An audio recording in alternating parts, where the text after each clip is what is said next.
हिंदी दिवस 2022 हर साल देश में 14 सितंबर का दिन हिंदी दिवस के तौर पे मनाया जाता है। अलग अलग धर्म, जाति, संस्कृति, भाषा, वेशभूषाओं वाले इस देश को एक रखने में हिंदी की बेहद अहम भूमिका है। इतनी अधिक अहमियत होने के बावजूद भी हिंदी आज भी हमारी राष्ट्रीय भाषा नहीं है, बल्कि राजभाषा है। देश में सबसे अधिक बोले जाने के बावजूद भी हिंदी राष्ट्रभाषा नहीं बन सकी है। दरअसल संविधान का मसौदा तैयार करते वक्त हिंदी को राष्ट्रीय भाषा बनाने की मांग जोर शोर से उठी थी। लंबे विचार और बहस के बाद अंग्रेजी के साथ हिंदी को देश की राजभाषा का दर्जा मिलना तय हुआ, यानी राज्य इसे अपने राजकाज के काम में लाते हैं।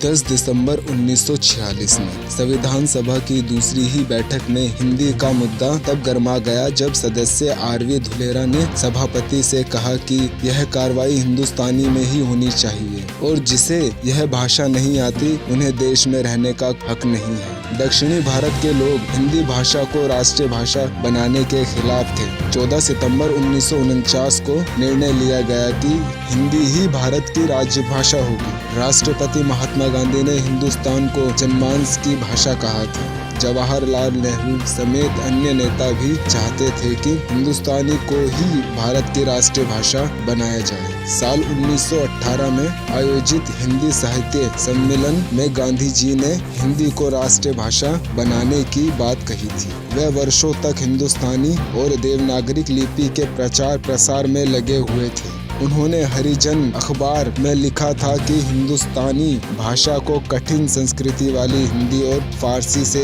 भरी उर्दू भाषा से अलग होनी चाहिए, जो कि इन दोनों भाषाओं का मिश्रण हो। पूर्व स्वतंत्रता सेनानी और संविधान सदस्य सेठ गोविंदा दास ने कहा था कि अब हिंदी बनाम हिंदुस्तानी का समाप्त हो चुका है।